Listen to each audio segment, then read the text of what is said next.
그래서 우리 절집에서는 보살님들끼리, 노보살님끼리 절에서 서로 싸울 때, 다툴 때 뭐라고 욕하냐면 이년아 하고 욕해요. 너를 만난 것도 무슨 법이다? 인연법이다. 그래서 제가 지나가면서 2년 하시길래 어유 불교 공부 제대로 하셨다. 그러니까 엄청 지혜로운 분들만 모이셨나 봐요. 자, 오늘 방배 행불회, 우리 방배 불자 여러분들 행불회 오늘 또 법회에 여러분들 만나 뵙게 되어서 진심으로 반갑고요. 그리고 아울러서 소중한 나 무한행보 또 소나무 시간이 되겠습니다. 그 방배동 행불회 방배 불자의 여러분들께서 우리 불교TV BTN 무상사에서 특별법회를 하신다는 이야기를 들었고, 또 제가 이 자리에 초청법사로 오게 되었는데 우리 PD님께서 스님 이왕에 무상사에서 초청법문 하는 김에 우리 소나무도 같이 녹화해요, 찍어요 해가지고 아유 저도 좋습니다 하고 오늘 소중한 나 무한행보 소나무 또 특집 법회로 함께 녹화하게 되었습니다. 괜찮죠? 예, 참 좋은 날이네요. 예, 와. 예, 우리 방배 불자 여러분들의 모임, 우리 행불내 불자님들 정말 만나서 참 좋고요. 또 오늘 여러분들 앞으로 신행생활 더 열심히 하시라고 그렇게 재미난 이야기 들려드릴까 합니다. 제가 우리 불자님들께 늘 드리는 이야기가 있어요. 제가 부처님 경전에서 가장 좋아하는 구절 중에 하나인데 바로 사람으로 태어나기 어렵고 무엇을 만나기 어렵다? 예, 불법, 부처님 법을 만나기가 어렵다. 근데 우리가 이렇게 사람으로 태어나 부처님 법을 만난 것이 정말 전생에 우리가 복을 많이 지었다. 우리가 참 복 많은 사람이다 라는 말씀을 자주자주 드립니다. 그래서 여러분, 우리가 인생을 살아가는 게 행복해지기 위해서 살아가잖아요. 그렇죠? 우리가 행복을 위해서 살아가고 조금 더 행복해지고 싶어서 종교에 귀의하고 행복해지고 싶어서 또 부처님 가르침을 만나고 결국 우리가 살아가는 게 행복해지기 위해서인데 제가 늘 우리 불자 여러분들이 귀가 따갑도록 늘 드리는 이야기가 있어요. 행복도 불행도 누가 지은 업이다? 다 내가 지은 업이다. 절대 밖에서 결정된 게 아니에요. 부처님께서 팔만대장경에서 누누이 말씀하셨지만 행복도 불행도 다 내가 지은 업의 인연이다 라고 부처님이 수없이 말씀하셨습니다. 그래서 행복해지고 싶다면 항상 복을 지어라, 선업을 쌓아라, 공덕을 닦아라. 결국 누가 받는다? 자기 자신이 받는 것이다. 그러면서 우리 부처님께서 행복해지고 싶다면 자꾸 좋은 인연을 심어라 라고 말씀하셨습니다. 어떤 인연을 심어라? 좋은 인연을 심어라. 그러니까 여러분, 우리가 만나는 모든 인연이 내가 지은 업의 인연대로 만난대요. 여러분들이 만났던 좋은 인연도 나쁜 인연도 누가 지은 업이에요? 내가 지은 업이에요. 그래서 여러분, 불교 공부를 제대로 하면 원망할 사람이 점점 줄어든대요. 여러분이 아직도 마음에 미운 사람, 화딱지 나는 사람, 짜증나는 사람, 그럼 원망의 마음을 가슴에 담고 있다면 아직 불교 공부 헛한 거예요. 불교 공부를 제대로 하면 미워하는 사람이 점점 줄어든대요. 왜냐? 인연법. 그런 사람을 만난 것도 누구 업이구나? 내 업이구나. 그런 인간 만난 것도 누구 업이었구나? 내 업이었구나. 그래서 제가 우스갯소리로 그래서 늘 하는 얘기가, 그래서 우리 절집에서는 보살님들끼리, 노보살님끼리 절에서 서로 싸울 때, 다툴 때 뭐라고 욕하냐면 인연아 하고 욕해요. 너를 만난 것도 무슨 법이다? 인연법이다. 그래서 제가 지나가면서 인연 하시길래 어유 불교 공부 제대로 하셨다. 그래 뭐 저런 인연 만난 것도 내가 지은 업의 인연이지. 이렇게 이제 제가 우스갯소리로 얘기하곤 합니다. 중요한 것은 좋은 사람, 나쁜 사람, 좋은 환경, 나쁜 환경, 좋은 결과, 나쁜 결과 다 누가 지은 업의 인연이다? 내가 지은 업의 인연이다. 그래서 부처님이 늘 닦아라, 닦아라, 수행해라, 수행해라, 자신의 업을 자신이 닦아야 된다 라고 항상 말씀하셨던 겁니다. 그래서 무슨 인연을 지어라? 좋은 인연을 지어라. 그러면 여러분, 좋은 인연 중에서 최고로 좋은 인연이 무엇일까요? 누구를 만난 인연? 그렇죠. 부처님을 만난 인연이 최고의 인연입니다. 그래서 제가 불자님들께 이번 생 부처님 법을 만났을 때 기도하세요, 염불하세요, 마음을 닦으세요, 수행하세요, 항상 말씀을 드리는 겁니다. 이번 생 부처님 법 만났을 때 조금이라도 더 닦자, 조금이라도 더 닦아가자. 결국 그 공덕을 누가 받게 된다? 자기가 받게 된다. 그래서 오늘 여러분들께 재미난 이야기 하나 해드릴게요. 부처님과 불보살님과 인연이 깊은 어느 여성 불자님의 재미난 이야기를 들려드릴까 합니다. 이분은 과거 전생에도 아주 불심이 깊은 불자였던 것 같아요. 이분의 이야기를 들으면서 느낀 게. 그래서 굉장히 지금 신심이 깊고 불심이 깊고 기도도 지금 열심히 하시고 봉사활동도 열심히 하고 계시는 어느 중년의 여성 불자님 이야기를 들려드릴까 합니다. 한번 잘 들어보세요. 그분이 수원에 살고 계시는 분이에요. 지금 수원에 살고 계시는데 이 여성 불자님이, 이 불자님이 원래는 어렸을 때부터 교회를 열심히 다녔대요. 교회를 열심히 다니고 교회에서 봉사활동도 열심히 하고 그렇게 종교심이 굉장히 깊었대요.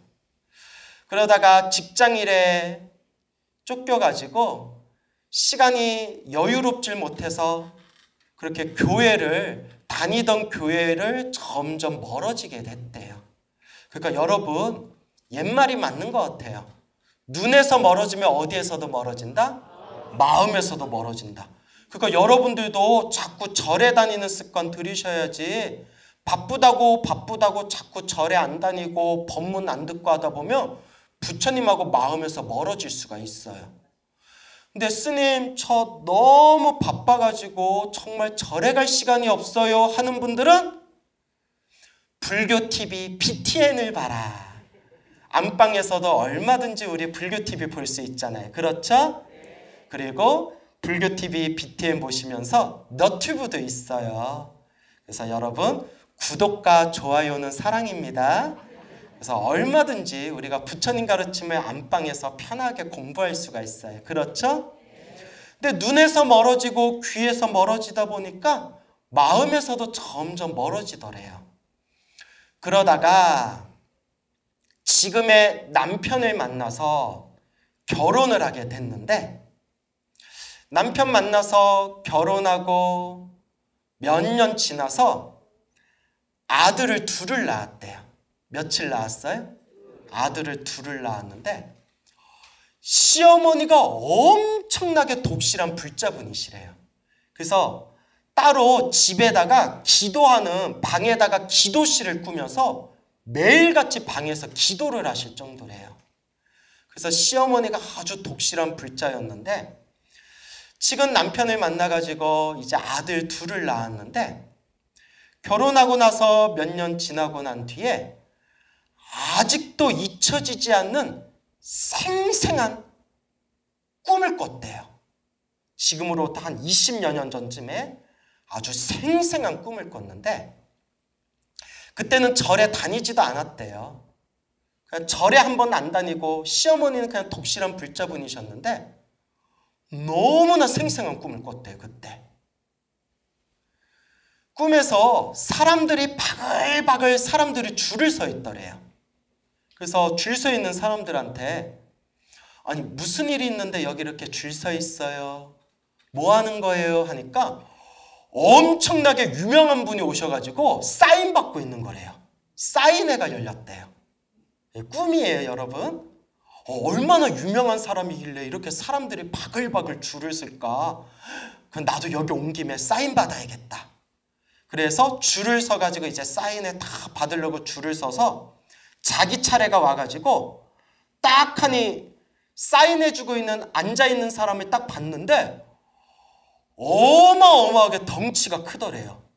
몸이 엄청 큰데 이게 남잔가 여잔가 여잔가 남잔가 남자인지 여자인지 헷갈리게 생겼더래요. 그래서 어쨌거나 남잔가 여잔가 헷갈리게 생겼는데 엄청나게 몸이 컸대요. 그래서 저도 사인해 주세요 하니까 새까만 책 있죠.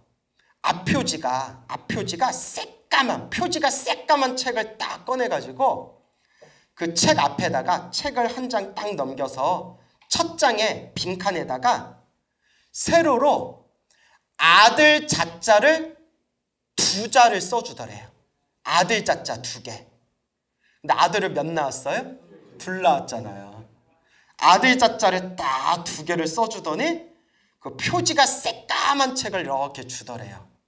그래서 아유 고맙습니다 하고 딱 받으면서 그래도 누군지 궁금하잖아요.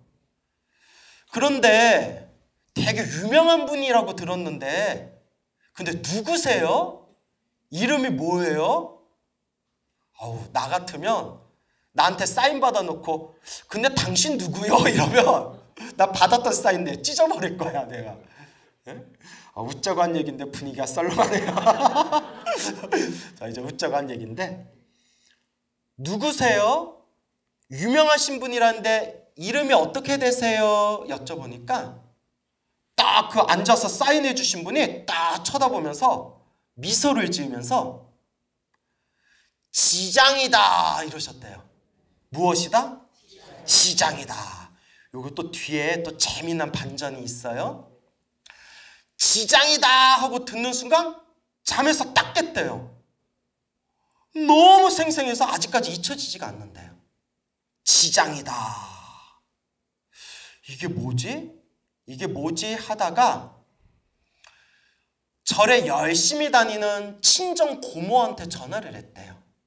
고모, 내가 이런 꿈을 꿨는데 마지막에 누구십니까? 이름 여쭤보니까 지장이다 라고 했는데 이게 무슨 꿈일까요? 하니까 고모가 깜짝 놀라면서 어머 너 지장보살 만났구나. 지장보살님이야 이러더래요. 그런데 놀라운 게 뭐냐면 그 꿈을 꾸었던 그날이 따라해보세요. 음력 18일 지장제일이었어요. 너 그날 음력 18일 지장제일이야. 지장제일날 지장보살 꿈을 꿨네? 절에 한 번도 안 다녔는데. 어머 18일이 지장제일이에요? 18일이 지장제일이에요? 자꾸 18, 18 하니까 이상하네 이거. 하여튼 18일이 지장제일이에요? 하면서 깜짝 놀란 게 그 보살님 생일이 음력 18일이래요. 자기 생일이 지장제일이라는 걸 그때 알았대요. 그때 고모님이 너 꿈에서 지장보살 꿈 꿨으니까 너 절에 다녀라. 절에 다니고 가서 지장경 법공양을 해라. 책에다 사인해 주셨으니까 지장경 법공양을 해라. 그러면 가족도 좋고 자식들한테도 좋다. 고모한테 이런 얘기를 듣고 또 가족이 좋다니까 신기하다. 그럼 나 절에 한번 다녀볼까? 그리고 114에 전화를 해서 자기가 절을 안 다녀봐서 모르니까 114에 전화해서 우리 집이 수원 무슨 동인데 우리 집에서 제일 가까운 절이 어디 있을까요? 하고 114에 물어봤대요. 참 114도 피곤할 것 같아요. 그런 것까지 우쩍한 얘기고. 지금은 어디 찾아보면 돼요? 지금은 인터넷 찾아보면 되잖아요. 예. 그래서 114에서 가르쳐준 데가 용주사였대요. 그래서 이제 아들 둘을 데리고 버스를 타고 용주사에 딱 갔는데 용주사가 작고 아담하면서 편안하더래요. 수원 용주사 다 아시죠? 예. 그래서 용주사에 가서 이제 법당도 한번 구경하고 그리고 종무소에 들어가서 제가 고모가 가르쳐준 대로 제가 경전을 법공양하려고 하는데 안내해 주실 수 있을까요? 하니까 종무소 직원이 경전 법공양 하시게요? 뭐 지장경 하시게요? 그럼 좋죠. 책이 요새 이렇게 나와요 하고 경전을 딱 보여주는데 표지가 무슨 색일까요? 그 새까만 하드커버지 있잖아요. 꿈에서 봤던 그 책인 거예요. 놀래서 여러분 절에서 보셨죠? 새까맣게 하드커버로 만들어진 그런 경전, 지장경 있잖아요. 이게 인연법인가 보구나. 그날부터 불자가 됐대요. 그날부터 뭐가 됐다? 그날부터 불자가 됐는데 잘 들어보세요. 자기 생일이 뭐라고요? 지장제일. 그리고 그 꿈에서 지장이다라는 꿈을 꿨는데 그날이 무슨 날이었다고요? 지장제일. 여기까지 이해가 가시죠? 그 용주사에 가가지고 저 경전 법공양하려고 하는데 어떻게 해야 될까요? 해서 종무소 직원이 보여준 책도 무슨 색이었다고요? 그 꿈에서 봤던 까만색 책. 그런데 나중에 놀라운 사실을 알게 됐어요. 시어머니가 지금 이 자기 남편, 그러니까 시어머니의 아들이 되는 자기 남편이 오랫동안 결혼을 안 하고 결혼을 못 하고 있으니까 우리 큰아들 결혼시켜야 된다 해가지고 배낭을 싸고 절에 가서 기도하러 다니셨대요. 거기가 어디냐? 도소람 내원궁 지장보살도량. 도소람 아시죠? 우리나라 지장보살 성지라고 불리잖아요. 지장보살 도량인 도소람에서 기도해서 아들을 결혼시켜서 만난 며느리가 지금 그 보살님인 거예요. 참 신기하죠? 이게 무슨 법이다? 인연법이다. 딴 데서 이 정도 얘기하면 박수 한번 쳐주던데. 와. 아우 신기해. 예. 신기하죠 여러분? 그러니까 그 보살님은 무슨 인연이 있었구나? 좋은 인연이 있었구나. 부처님하고 인연 맺는 게 최고로 좋은 인연이라고 했잖아요. 그죠? 불보살님, 과거 전생부터 지장보살님하고 인연이 있었나 보구나. 그때부터 불자로서 열심히 이제 기도하고 신행생활을 하기 시작하는데, 그렇게 절에 다니면서 또 몇 년 되지 않았을 때 아주 놀라운 사건을 경험하게 됩니다. 남편이 연말에 새해 1월 1일을 코앞에 두고 연말에 그 휴가를 맞이해가지고 연말 휴가로 양평에 있는 눈썰매장 가족끼리 놀러가자라고 얘기를 했대요. 그래서 그때 큰 애도 있고 작은 애는 이제 낳은 지 한 20개월 넘어가고, 그래서 큰 애 이제 뭐 유치원생인 큰 애랑 이제 낳은 지 20개월이 간 넘은 우리 갓난 애기 품에 안고, 그렇게 이제 남편하고 차를 타고 양평 눈썰매장으로 이제 놀러 갔는데, 정말 가기가 싫었대요. 왜냐? 그 전날 꿈을 꿨는데 시아버지, 시어머니가 새까만 옷을 입고 나타나셔가지고 상복 같은 새까만 상복을 입고 나타나셔서 꿈에서 시아버지, 시어머니한테 절을 하는 꿈을 꿨대요. 여행 가기 전날에. 그러니까 딱 들어도 기분이 안 좋죠. 그래서 정말 가기 싫었는데 남편이 뭐 꿈에 집착하냐고 가기로 벌써 계획 다 했는데, 그래서 괜히 남편 마음 편하게 해주려고, 남편 마음 불편하게 하고 싶지 않아서 그냥 꿍 하고 남편이랑 같이 이제 눈썰 매장으로 갔대요. 근데 여러분, 꿈자리가 뒤숭숭하면 그냥 집에 계세요. 따라해보세요. 이불 밖은 위험해. 예, 꿈자리 뒤숭숭하면 어디 안에 계세요? 그냥 이불 안에 계세요. 자, 웃자고 한 얘기고. 그러니까 이제 눈썰 매장을 가서 이제 저녁 때쯤에 집으로 돌아오는 길에 이제 밥 먹으려고 눈으로 점 찍어놨던 식당에 들어가려는 찰나에 대형 추돌 사고가 났대요. 차가 완전히 박살이 나서 폐차를 했대요. 의자에 앉아있던 애도 막 튕겨져 나가고 완전히 박살이 났는데 차에서 막 연기가 피어오를 정도였대요.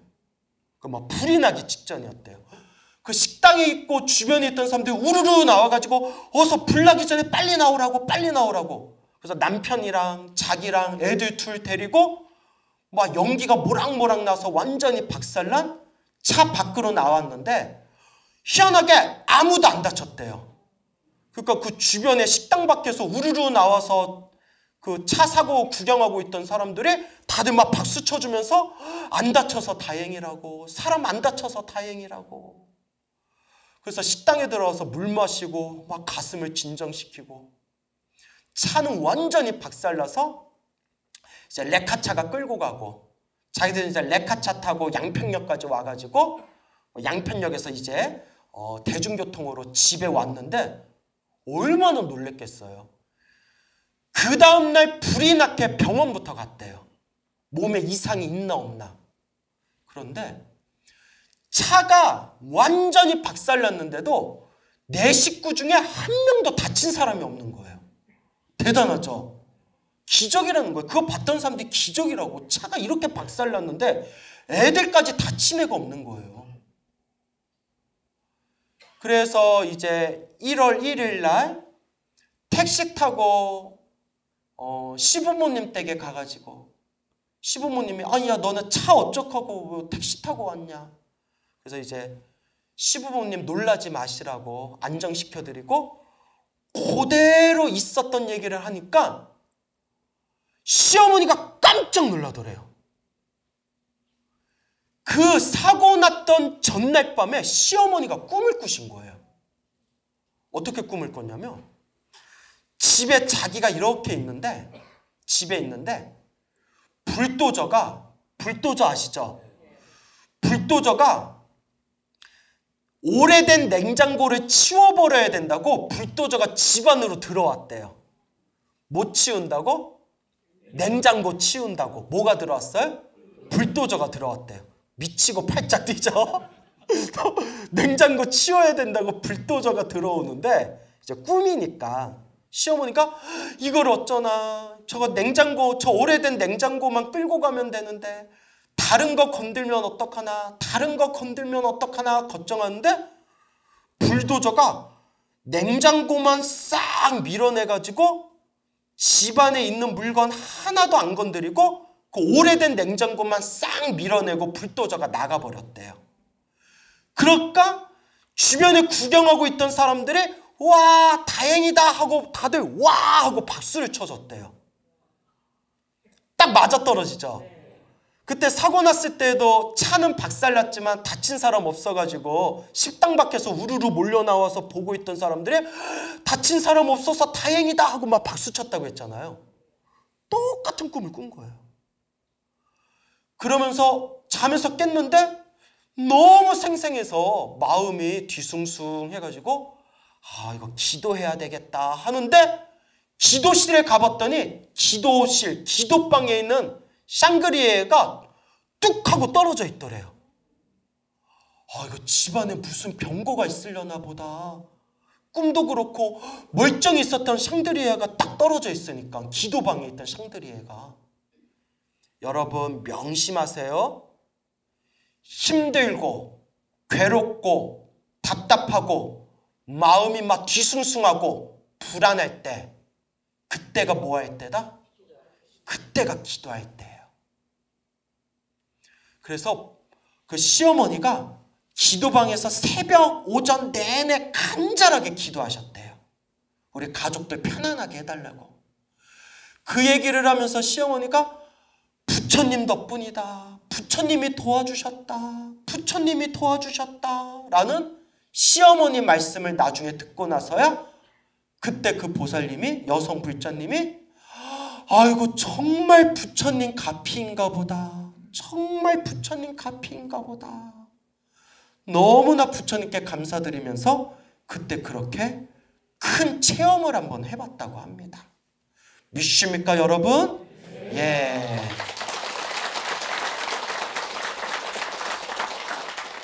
이 보살님께서 그 뒤로 정말 열심히 기도를 많이 하셨대요. 그러다가 몇 년 전에 저 설악산 봉정암을 갔다 왔는데, 봉정암 다 아시죠?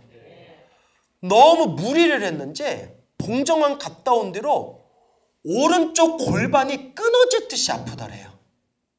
그래서 참다 병원을 갔더니 그 염증이 생겼대. 그래서 근막염이라고, 근막염이라고 해가지고, 그래서 그 근막, 인대 부분이 크게 상해가지고 도수 치료받고 주사도 몇 방이나 맞고 계속 일주일에 2-3번씩 병원에 가서 치료를 받았는데 몇 개월이 지나도 낫지가 않더래요. 여러분 원래 관절이나 인대 한번 크게 다치면 잘 안 낫잖아요. 너무 아프고 잘 낫질 않더래요. 근데 이제 근육을 강화시켜야 된다고 해가지고 하루에 10,000보 걷기를 했대요. 몇 보 걷기? 10,000보 걷기. 대단해요. 예. 10,000보 걷기를 하면서 따라해보세요. 노는 입에 염불하자. 제가 항상 법문할 때, 소나무 법문할 때 노는 입에 염불합시다. 항상 짜투리 시간에 염불합시다. 염불이 습관이 돼야 됩니다. 항상 그 이야기를 드리거든요. 그러니까 이 불자님이 우리 소나무 찐팬인데, 그래 광우스님 법문처럼 이왕 걷는 거 노는 입에 염불하자 해가지고 귀에다 지장보살 염불 소리를 계속 귀로 이어폰으로 염불 소리를 듣고 들으면서 한 발자국 한 발자국 걸을 때마다 지장보살 항상 염불하면서 10,000보 걷기를 했대요. 그래서 여러분 걸으면서 하는 염불을 병행염불이라고 해요. 무슨 염불? 그러니까 여러분 걸으면서 염불해도 돼요. 앉아서 졸릴 때 큰 스님들도 이렇게 걸으면서 염불하셨어요. 지장보살 그렇게 10,000보 걷게 하면서 염불을 했는데 적어도 하루에 몇 번을 염불한 거예요? 10,000번 이상을 염불하신 거죠. 몇 개월 후에 생생한 꿈을 꾸셨대요. 하얀 옷을 입은 사람이 의사같이 하얀 가운, 의사같이 하얀 옷을 입은 사람이 싹 오더니 자기를 눕혀놓고 아픈 오른쪽 골반을 두 주먹으로 통통통통통통 하고 이렇게 두들겨 주더래요. 안마하듯이 통통통통통통통 두들겨 주더니 자 됐습니다. 저기 가서 계산하세요 이러더래요. 그래서 계산하라니까, 나는 해달라는 얘기도 안 했는데 계산하라니까 저 계산대에 가서 얼마예요 이러니까 400원이에요 이러더래요. 몇백 원? 400원. 야 싸다. 그래서 400원을 딱 계산하니까 그 계산하던 직원이 나중에 불편하면 또 오세요 하고 인사하면서 잠에서 딱 깼대요. 희한하다 희한하다 하는데 여러분 눈치채셨죠? 그 꿈 꾸고 나서 그렇게 병원을 다녀도 낫지 않았던 근막통이 흔적도 없이 사라졌대요. 완전히 싹 사라졌대요. 스님, 광우 스님, 저 지장보살 가피 받은 것 같습니다. 지장보살 가피 받은 것 같습니다. 라고 말씀을 하시더라고요. 이게 바로 기도의 힘이에요. 여러분들도 행복해지고 싶다면 여러분들 삶에 어둡고 부정적인 이 업보의 에너지를, 이 업장을 소멸하고 싶다면 항상 무엇하는 습관을 들여라? 기도. 염불해라. 관세음보살을 불러도 좋고 신묘장구다란이를 해도 좋고 금강경을 외워도 좋고 법화경을 해도 좋고 어떤 기도를 하든 부처님을 향한 기도는 하나로 통합니다. 그러니까 여러분 항상 무엇하는 습관 들여라? 기도하는 습관 들여라. 짜투리 시간마다 노는 입에 무엇하는 습관을 들여라? 염불합시다. 항상 염불하는 습관을 들여라. 그렇게 제가 말씀드리는 겁니다. 아시겠죠? 그래서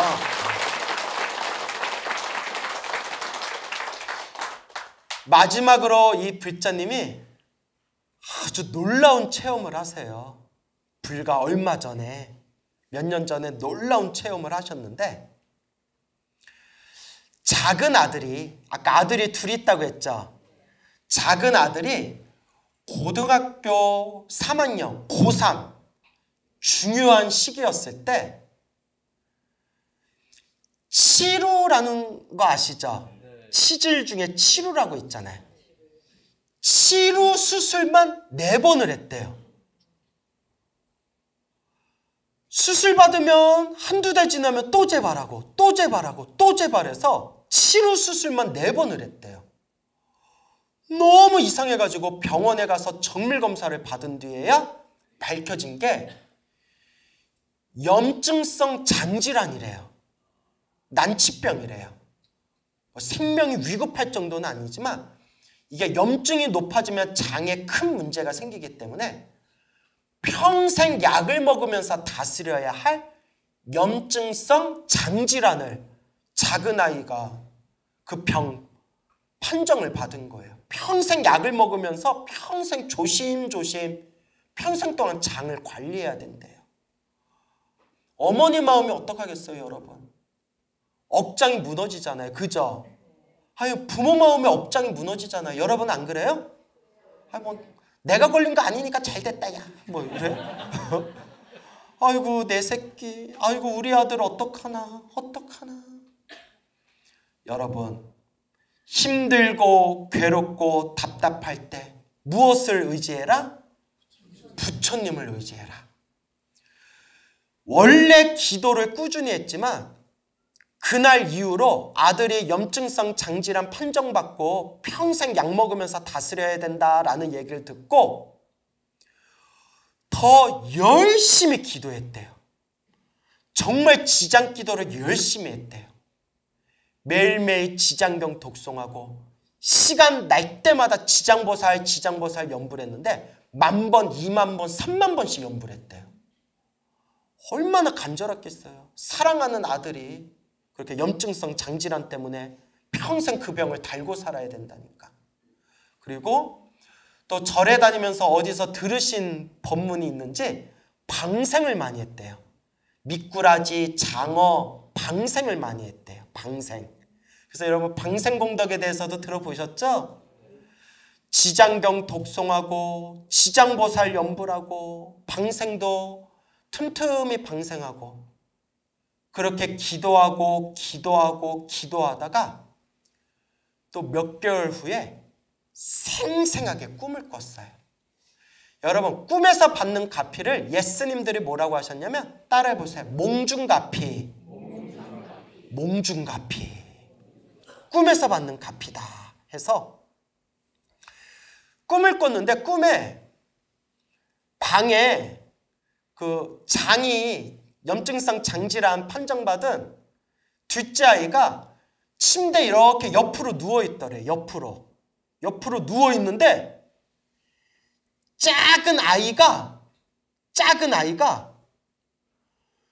옆으로 누워있는 작은 아들 엉덩이 위에 올라있더래요. 어디 위에? 왜 엉덩이인지 아시겠죠? 치루 장이잖아요. 장. 엉덩이 위에 작은, 처음 보는 애가 이렇게 올라와 있더래요. 어머, 너 누구니? 너 어디서 왔니? 물어보니까 방긋방긋 웃더래요. 그래서 귀여워가지고 아이고 얘 뭐 먹을 거 좀 챙겨줘야겠다 해서 부엌에 가가지고 과자랑 음료수를 담아서 그 애한테 주려고 방에 들어가 보니까 애가 사라졌더래요. 어디 갔지? 애가 어디 갔지? 했는데 창문 너머에, 창문 밖에 저 언덕에 그 이름 모를 아이가 창문 밖에 언덕에 서가지고 자기 간다고 막 인사하더래요. 자기 떡 간다고 막 웃으면서 인사하더래요. 그래서 보살님도 잘 가 하고 이렇게 인사했대요. 자, 여기서 중요한 거. 또 와 하면 돼요, 안 돼요? 안 돼요. 또 와 하면 이거 재발하는 거예요. 아주 가, 잘 가, 우주를 떠나가라. 이제 웃자고 한 얘기고, 보살님도 잘 가 하고 이렇게 인사했대요. 그리고 서로 인사하면서 딱 꿈에서 깼는데 아무리 생각해도 범상치가 않더래요. 자, 여러분 더 설명 안 해도 되겠죠? 그 뒤로 계속 정기검진을 받았는데 분명히 의사가 평생 약을 먹으면서 다스려야 된다고 했는데 지금 너무나 장의 수치가 좋아가지고 지금은 약을 안 먹어도 완전 정상으로 돌아왔대요. 마지막으로 박수 한번 칠까요? 와.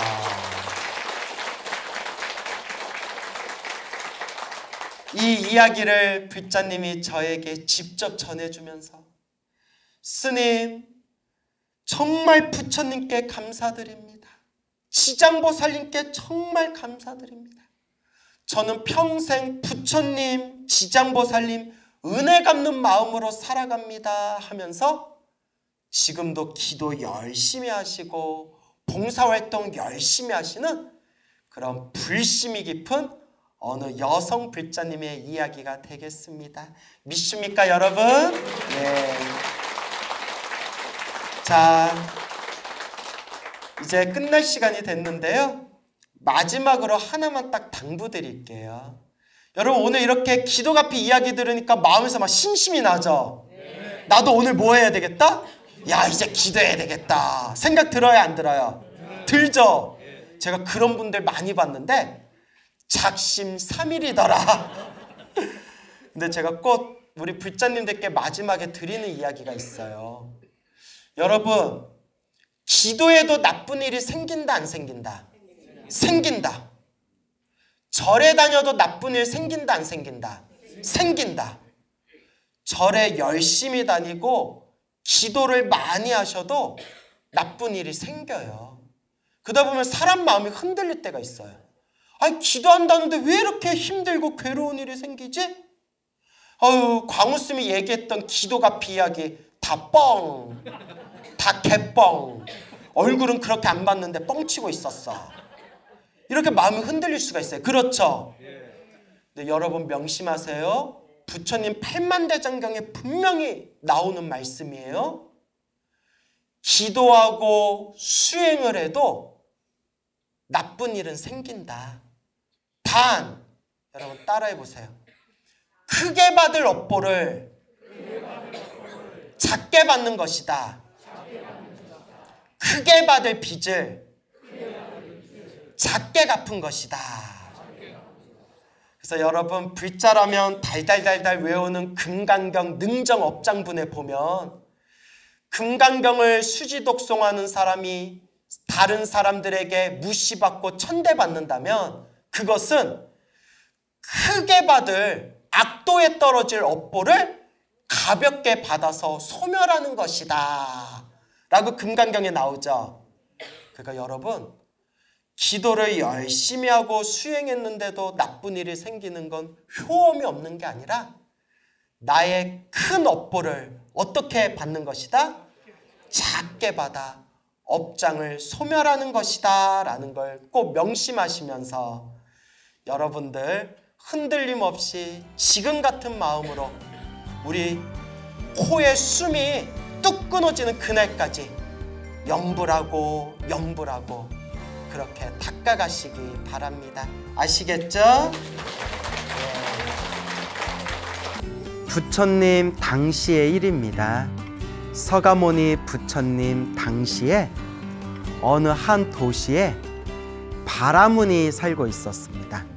바라문은 저 인도 산스크리트어로 브라만이라고 부르는데요. 브라만, 그러니까 한자로 표현할 때 바라문이라고 합니다.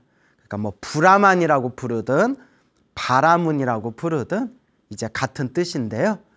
인도의 사성계급, 그래서 종교 계급인 브라만, 그 다음에 왕족인 크샤트리아, 그 다음에 평민인 바이샤, 그 다음에 천민 대우를 받았던 수드라 해가지고 사성계급이라고 있습니다.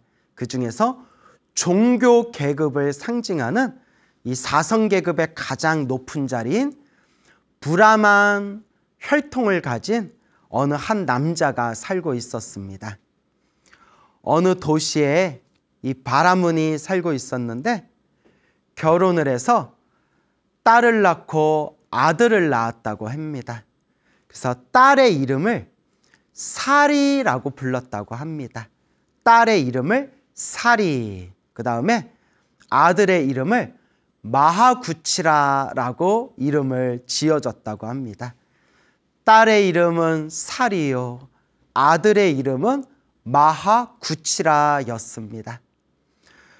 마하구치라는 머리가 엄청나게 똑똑하고 총명했다고 합니다. 그래서 자기의 누나인 사리와 토론을 할 때마다 어떠한 문제에 대해서 서로가 토론을 하고 논쟁을 할 때마다 항상 마하구치라가 자기의 누나인 사리를 항상 압도했다고 합니다.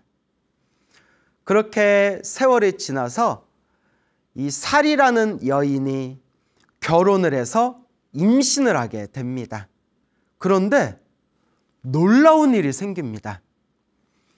마하구치라가 자기 누나인 사리와 토론을 할 때마다 항상 토론에서 지는 겁니다.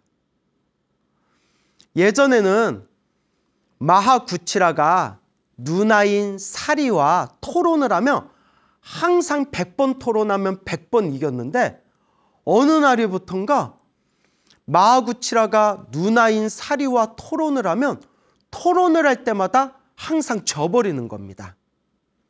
그래서 마하구치라가 왜 그러지? 하고 찬찬히 살펴보니까 자기의 누나인 사리가 결혼해서 임신을 하고 애를 가진 후부터 자기가 누나와 토론을 하고 누나와 토론을 해서 이기지 못한다는 것을 딱 알아차리게 됩니다. 그때 마하구치라는 이렇게 생각합니다. 아마도 우리 누나 뱃속에 있는 저 태아가 엄청나게 복이 많고 지혜로운 아이인가 보다. 그래서 복이 많고 지혜로운 아이를 임신을 해가지고 지혜롭고 복 많은 아이를 뱃속에 태아를 품은 뒤에 그 뱃속에 있는 그 아이의 복과 지혜 때문에 우리 누나의 지혜가 더 깊어졌나 보다. 그러니 저 아이가 누나 뱃속에 있는데도 저렇게 지혜의 힘이 있는데 만약에 나중에 우리 누나가 저 아이를 낳으면 저 아이가 얼마나 더 지혜로워지겠는가. 그래서 마하구치라가 문득 이렇게 생각합니다. 내가 지금부터 세상을 돌면서 이 세상 방방곡곡을 유학하면서 지혜로운 사람들을 만나 세상의 모든 이론을 섭렵하겠다. 세상의 모든 이치와 모든 이론을 다 배우고 익히겠다. 그리고 나중에 우리 누나가 애를 낳고 나서 그 애가 나중에 자라게 되면 그 애와 내가 토론을 해서 내가 내 조카를, 그 지혜로운 아이를 내가 꺾어버리겠다. 이제 이런 마음을 내게 됩니다. 그래서 마하구치라는 집을 떠나서 세상의 방방곳곳을 다니며 스승을 만나고 모든 이론을 배우고자 합니다. 그리고 마하구치라가 이렇게 맹세합니다. 나는 세상의 모든 이치를 다 섭렵할 때까지 손톱을 깎지 않으리라. 손톱을 깎지 않는데요. 좀 더럽다. 그러니까 이게 무슨 말이냐면 오로지 공부에만 집중해서 손톱 깎을 시간조차 쉬지 않겠다라는 그런 의미입니다. 그래서 그 옛 속담에 공부하느라 손톱 깎을 시간조차 없습니다 라는 옛 속담이 있다고 해요. 그래서 내가 세상의 모든 이론을 다 흡수할 때까지, 세상의 모든 이치를 꿰뚫을 때까지 나는 손톱조차 깎지 않겠다 해서 마하구치라의 별명이 장조라는 별명을 가지게 되었다고 합니다. 장조. 장조의 장은 길장자예요. 길다. 길장자를 뜻하고요. 조자는 손톱조자. 그래서 장조하면 긴 손톱을 가졌다. 그래서 장조범지라는 별명을 가졌다고 합니다.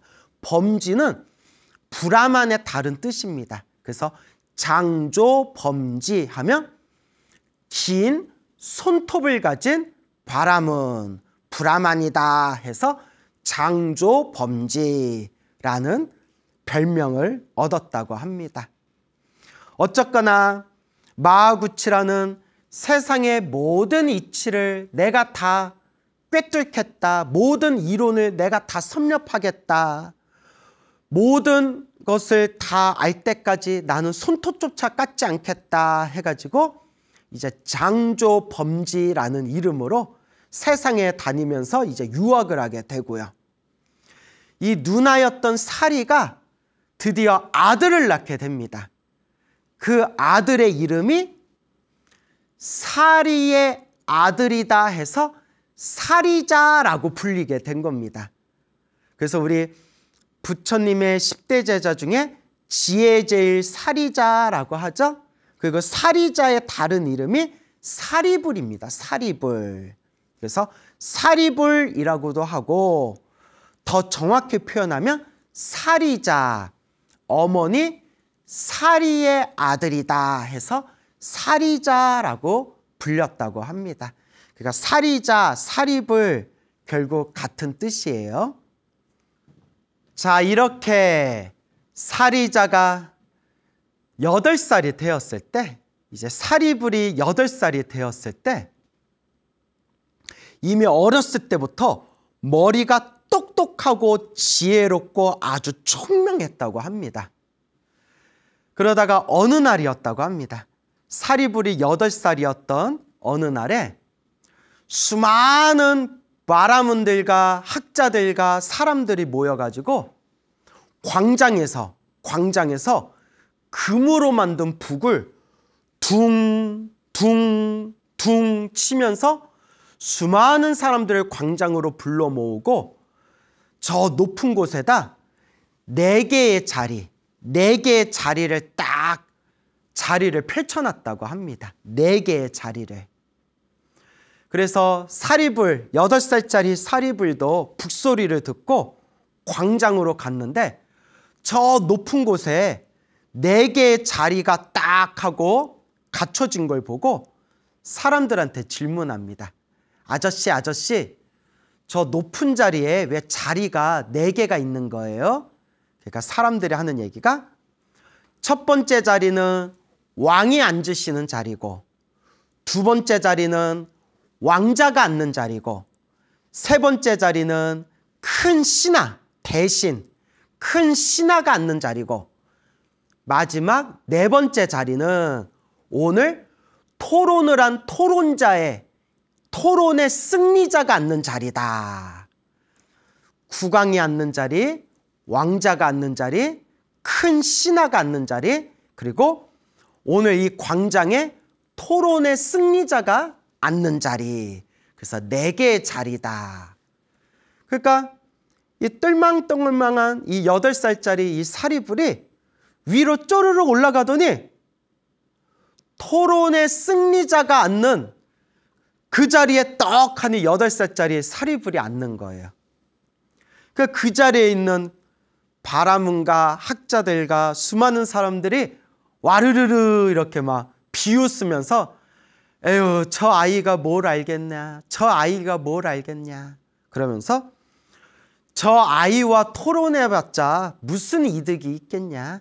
그러니까 우리 막내 바라문, 막내 학자들이 저기 가서 저 어린 놈의 콧대를 이렇게 꺾어줘라. 저 뭘 모르고 저 자리에 앉아 있는구나 해가지고 막내 바라문과 막내 학자들, 가장 이제 등급이 아래인 막내들을 보내가지고 그 8살짜리 사리불과 토론을 시킵니다.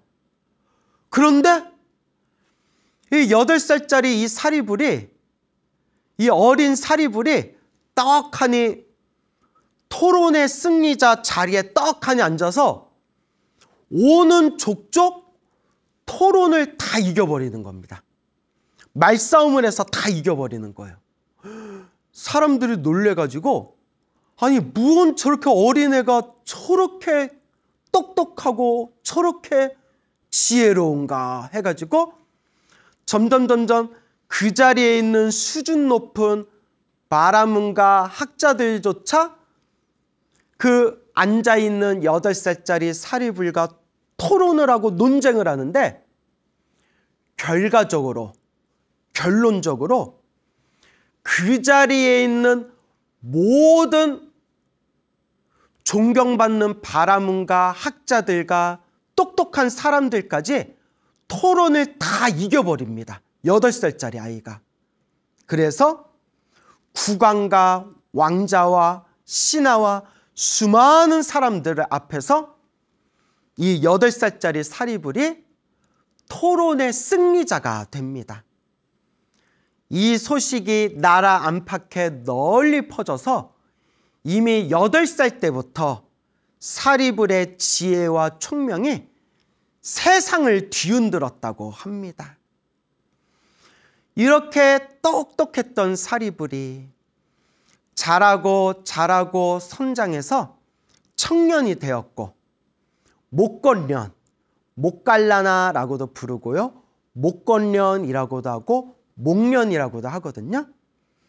이 사리불이 목건련과 친한 친구가 돼가지고 산자야라는 이름의 스승 밑에서 공부를 했다고 합니다. 근데 이 산자야라는 스승은 머리도 똑똑하고 말도 기가 막히게 잘하지만 잘못된 사상, 삿된 견해를 가진 그런 잘못된 사상을 가진 스승이었다고 합니다.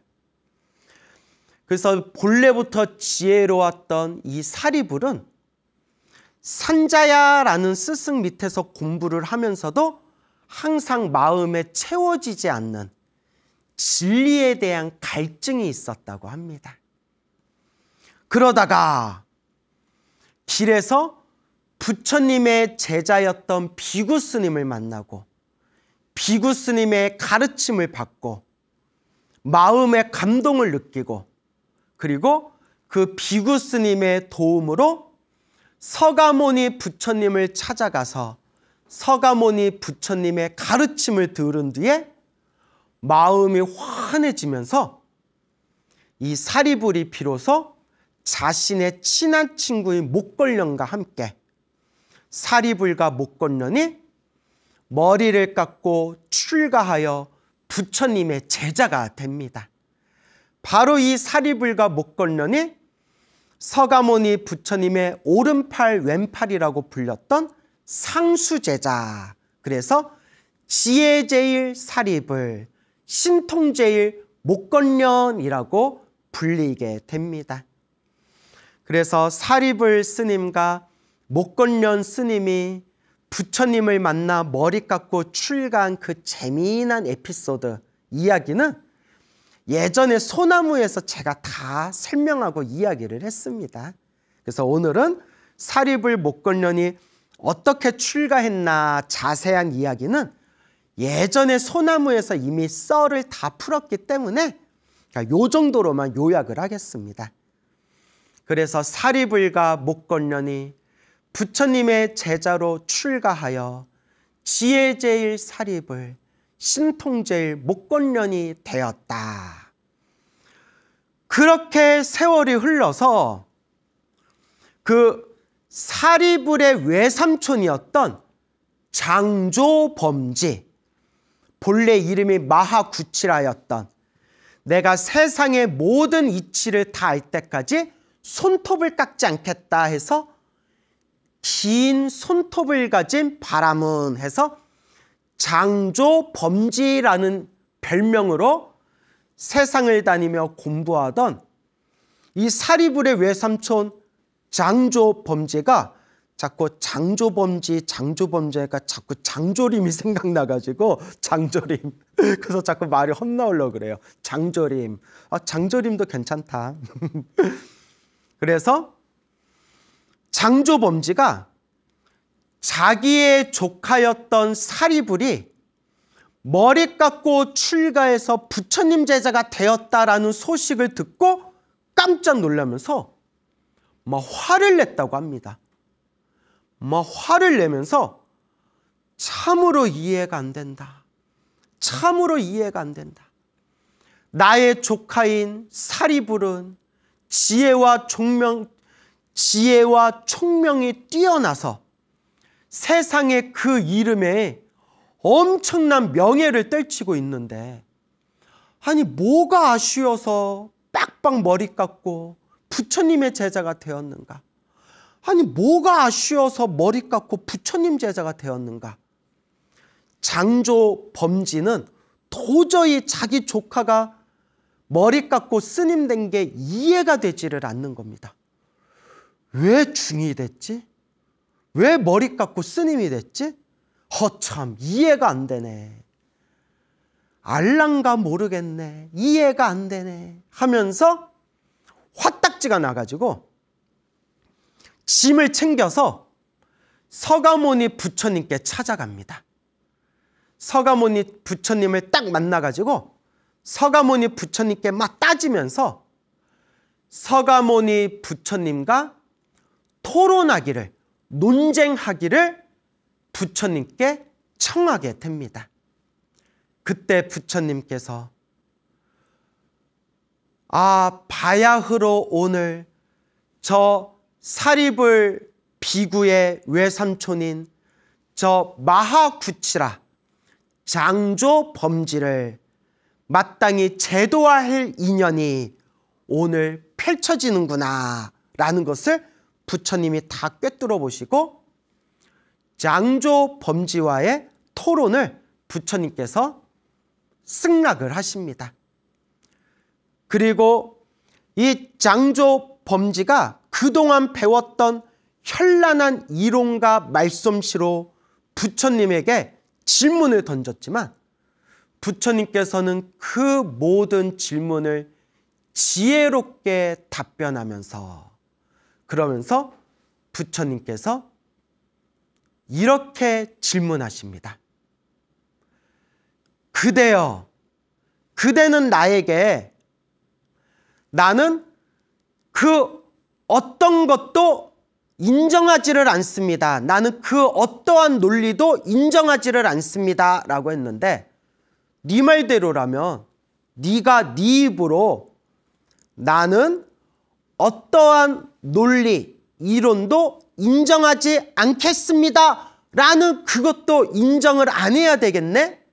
라고 부처님이 살짝 꽈서 장조범지의 논리를 찌르니까 그때 장조범지가 당황을 하게 됩니다. 자기가 뱉은 말이 자기를 묶어버리게 된 거죠. 나는 아무것도 인정하지 않아요. 나는 어떤 말도 어떤 논리도 어떤 이론도 인정하지를 않습니다.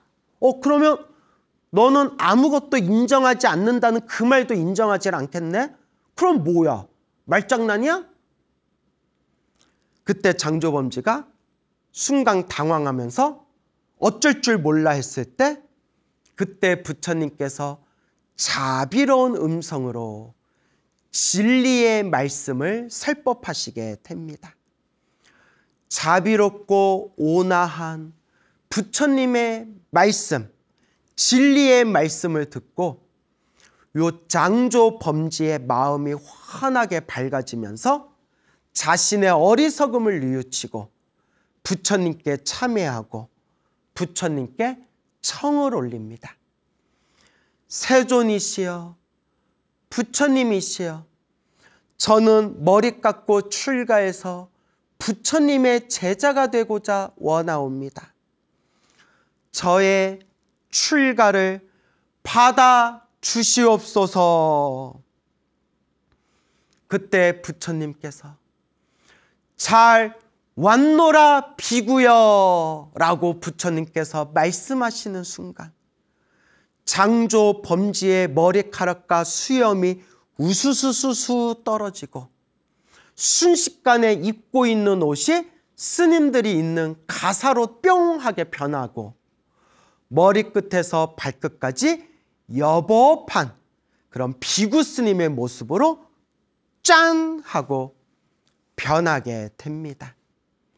그리고 그동안 가지고 있었던 장조범지라는 별명을 버리고 마하구치라 비구라는 이름으로 부처님의 출가 제자가 됩니다.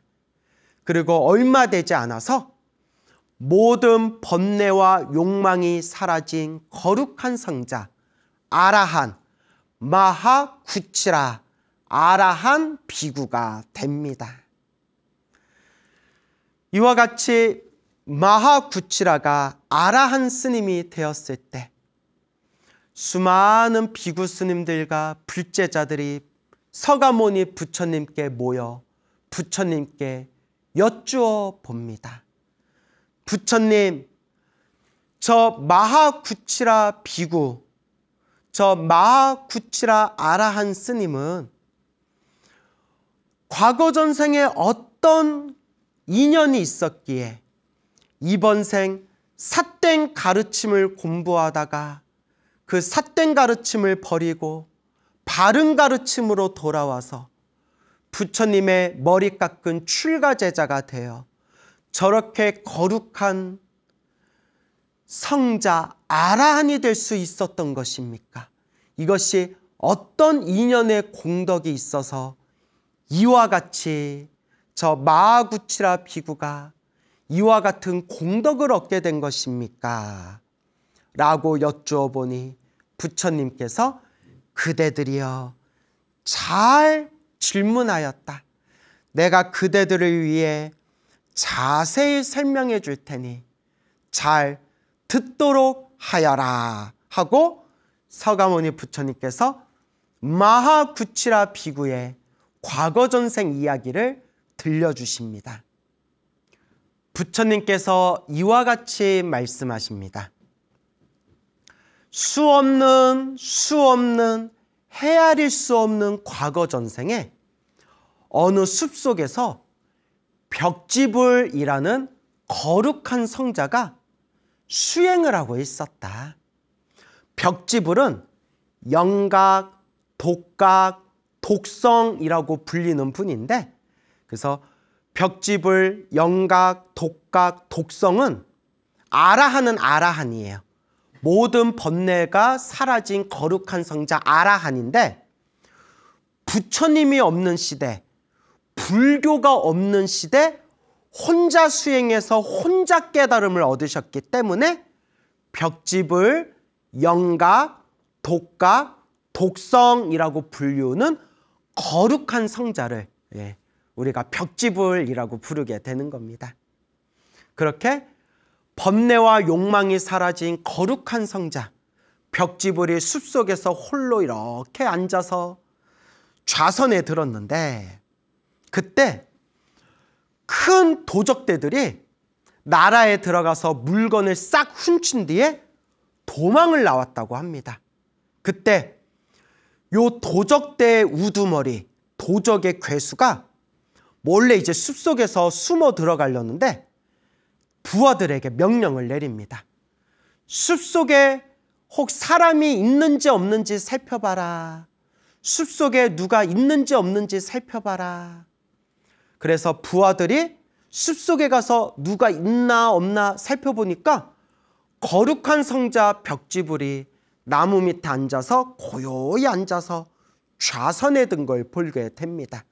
그래서 이 도적들이 그 벽지불의 몸을 꽁꽁 묶은 뒤에 이걸 죽일까 살릴까, 죽여서 어디 땅에다 묻어버릴까 하고 이제 고민을 하게 됩니다. 왜냐하면 이제 목격자잖아요. 목격자. 이 도적대들이 숲에 들어온 걸 발견한, 보게 된 목격자이다 보니까 야, 입막음을 위해서 죽여가지고 땅에 묻어버리자. 그때 벽지불이 딱 이렇게 생각합니다.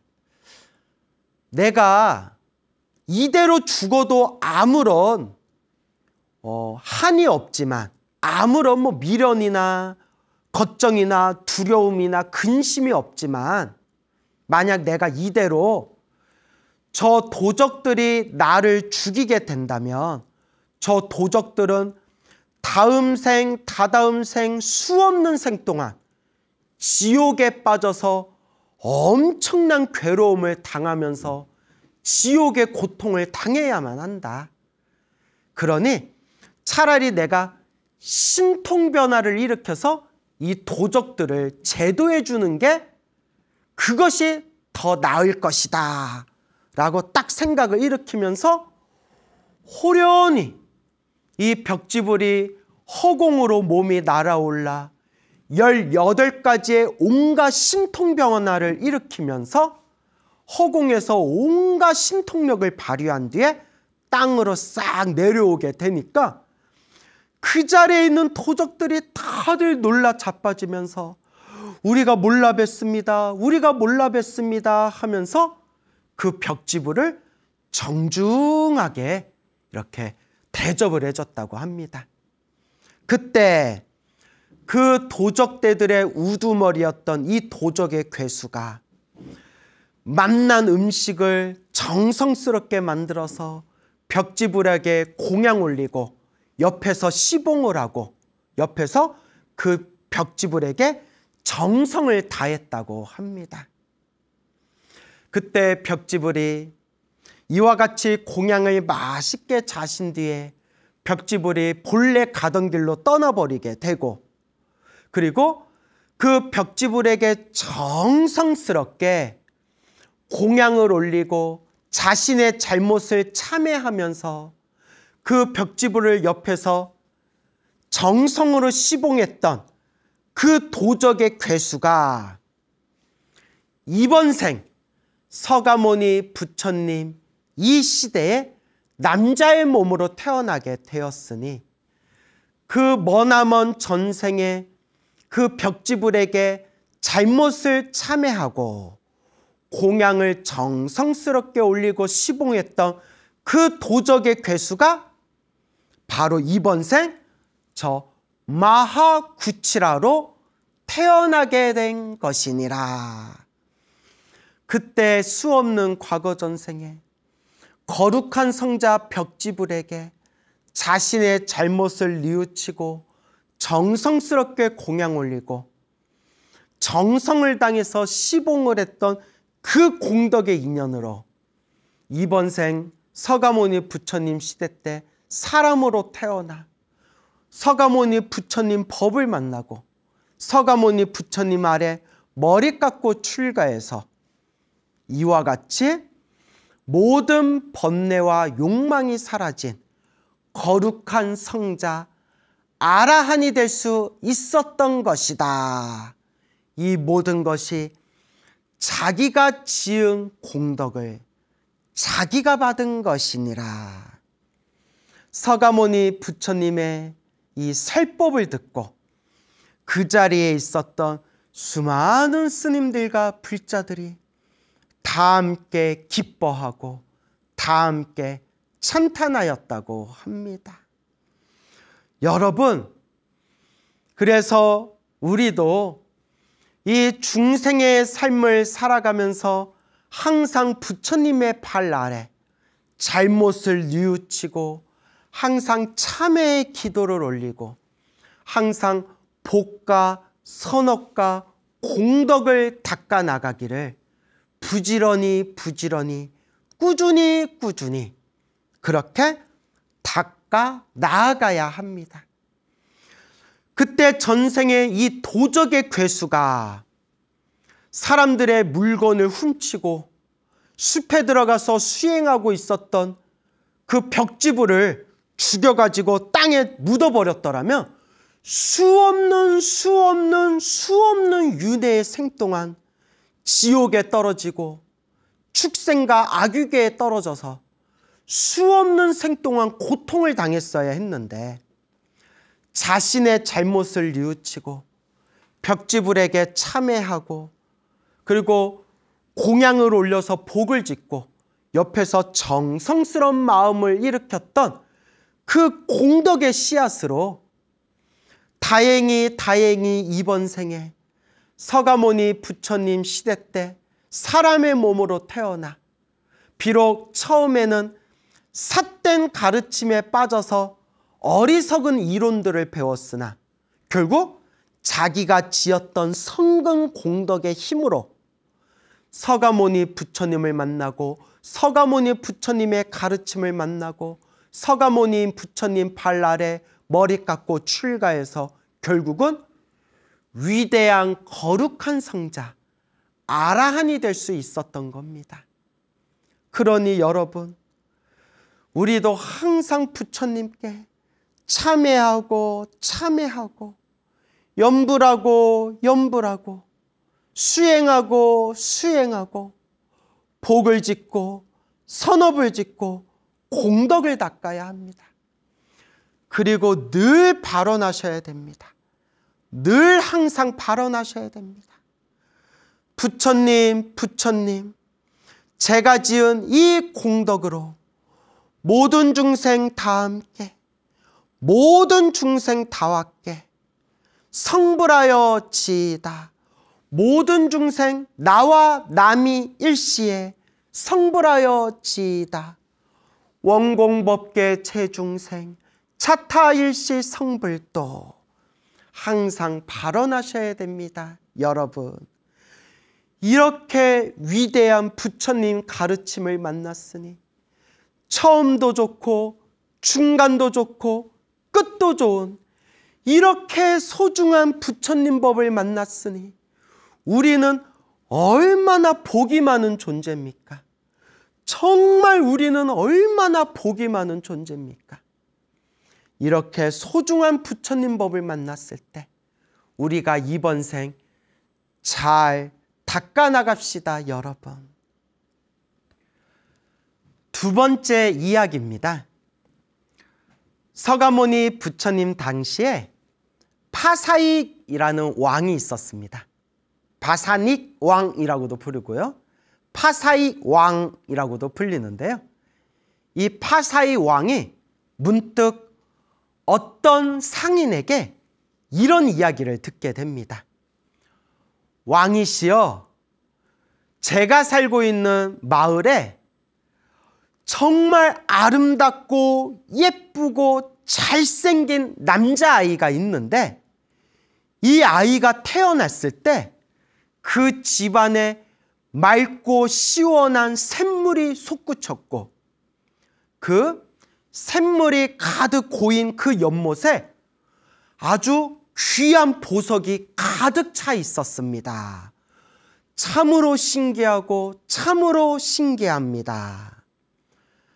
파사의 왕이 이 이야기를 듣고 너무 신기하고 궁금하고 호기심이 들어서 내가 직접 그 아이를 만나러 가겠다라고 그 마을에다 이야기를 전합니다. 그 마을 사람들이 깜짝 놀라면서 야, 왕이 여기까지 오신다는데, 야, 우리가 그러지 말고 우리 이 아이를 아주 예쁘게, 그렇게 예쁘게 우리가 치장을 해가지고 우리가 왕이 있는 수도로 우리가 직접 이 아이를 보내드리자 해가지고 이 아이를 파사의 왕에게 보내게 됩니다. 그래서 그 아이가 파사의 왕의 궁전에 딱 도착을 해서 왕을 만나게 되었는데 왕이 깜짝 놀란 겁니다. 오, 소문대로 너무나 아름답고 너무나 예쁘고 너무나 귀하게 생겼구나. 아이야, 너의 이름이 무엇이냐? 그러니까 그 남자아이가 대답을 합니다. 예, 왕이시여, 저의 이름은 손다리라고 합니다. 너의 이름이 손다리냐? 손다리여, 손다리여, 참으로 아름답게 생겼구나. 그리고 이 왕이 그 아름답게 생긴 남자아이 손다리의 손을 꼭 붙들고 부처님이 계신 사원으로 데려가게 됩니다. 부처님의 발 아래 예배 공양을 올리고 왕이 부처님께 여쭈어 봅니다. 부처님, 요 손다리라는 아이는 과거 전생에 어떤 공덕을 지었기에 이렇게 아름답고 깨끗하고 잘생기고 모든 사람들이 좋아하는 이런 외모를 얻게 된 것입니까? 그때 부처님께서 자상한 말씀으로 부처님께서 그 왕과 손다리에게 법문을 해주십니다. 그때 부처님의 자상한 진리의 말씀을 듣는 순간 이 손다리의 마음이 환하게 밝아지면서 수다원이라는 깨달음을 얻게 됩니다. 수다원. 그래서 아라한이 되는 4단계. 수다원, 사다함, 아나함, 아라한 중에서 1단계 깨달음. 수다원이라는 아주 고결한 깨달음을 얻게 됩니다. 그때 수다원의 깨달음을 얻은 손다리가 서가모니 부처님께 청을 올립니다. 부처님, 부처님의 출가 제자가 되고자 하옵니다. 저의 출가를 받아주시옵소서. 그때 서가모니 부처님께서 환하게 웃으시면서 잘 왔노라 비구여 하는 순간 손다리의 머리카락이 우수수 떨어지고 입고 있는 옷이 승복으로 짠 변하면서 그렇게 맑고 깨끗한 여법하게 생긴 손다리 비구 스님이 되십니다. 이때 부처님께서 왕과 그 자리에 있는 수많은 사람들에게 이와 같이 말씀하십니다. 그대들이여 자세히 듣도록 하여라. 저 손다리라는 아름다운 외모를 가진 저 비구는, 저 손다리 비구는 수없는 과거 전생에 크나큰 공덕을 지었기 때문이니라. 수없는 과거 전생 가섭 부처님께서 세상에 출현하셨을 때 가섭 부처님이 수많은 비구 스님들과 함께 길을 걸으면서 사람들에게 진리의 법을 널리 전하셨느니라. 어느 더운 여름날에 가섭 부처님께서 수많은 비구 스님들과 함께 숲에 앉아서 더위를 피하고 계셨을 때 그때 길을 지나가고 있었던 어느 한 장자가 가섭 부처님과 수많은 비구 스님들의 모습을 보고 마음에 크나큰 감동을 느끼며 곧바로 집에 가서 맑고 깨끗하고 시원한 물을 준비해서 가섭 부처님과 수많은 비구 스님들께 목욕 공양을 올렸느니라. 시원하고 깨끗한 물로 목욕 공양을 올렸느니라. 목욕 공양을 올리고 맛있고 정성스러운 음식으로 또한 공양을 올렸던 그 공덕의 인연으로 그 목욕 공양을 올렸던 이 장자는 태어날 때마다 지옥, 악귀, 축생에 떨어지지 아니하고 항상 인간 세상, 천상 세계에서 온갖 쾌락과 즐거움을 누리다가 이번 생 서가모니 부처님 시대 때 아름답고 잘생기고 깨끗한 외모를 가진 남자로 태어나게 되었으니 이것이 바로 손다리의 과거 전생의 인연 공덕이니라. 이 이야기를 듣고 그 자리에 있는 파사이 왕과 수많은 불자들이 다 함께 기뻐하고 찬탄하였고 이 손다리 비구는 열심히 수행해서 결국은 모든 번뇌와 욕망이 사라진 거룩한 성자 아라한이 되었다고 합니다. 여러분 명심하십시오.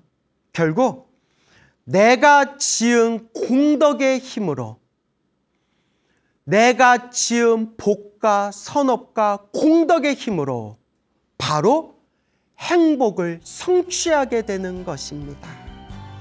좋은 일도 나쁜 일도 다 내가 지은 업의 인연이니 우리 불자 여러분들께서는 항상 좋은 인연을 지어 나가도록 닦고 마음을 닦아 나아가야 할 것입니다. 여러분 행복해지고 싶습니까? 행복한 삶을 창조하고 싶습니까? 복을 지으십시오. 선업을 지으십시오. 공덕을 닦으십시오. 복과 선업과 공덕의 힘이 여러분들을 진정한 행복의 길로 이끌어 줄 것입니다. 여러분 성불하세요.